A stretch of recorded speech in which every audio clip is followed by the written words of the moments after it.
తండ్రి ప్రొడ్యూసర్ అయితే కొడుకు హీరో అవ్వచ్చు, తండ్రి హీరో అయితే కొడుకు కూడా హీరో అవ్వచ్చు, తండ్రి డైరెక్టర్ అయితే కొడుకు కూడా డైరెక్టర్ అవ్వచ్చు అని చాలామంది చెప్తూ ఉంటారు. అలాగే రాజకీయాల్లో కూడా తండ్రి పెద్దవాడైతే కొడుకు కూడా రాజకీయాల్లోకి రావచ్చు చెప్తూ ఉంటారు. అవన్నీ కరెక్ట్ కానే కాదు. ఎందుకు కరెక్ట్ కాదంటే, ఇప్పుడు నా ముందు కూర్చొని ఉన్నారు కేటీఆర్ గారు.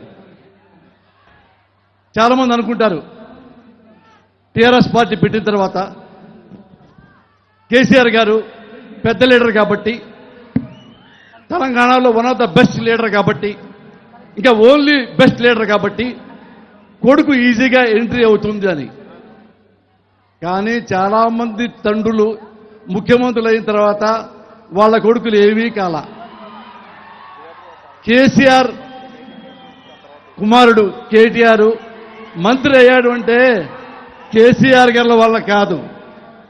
కేటీఆర్ గారు well read person, foreign return, కష్టపడతాడు, చదువుకున్నవాడు, సంస్కారవంతుడు.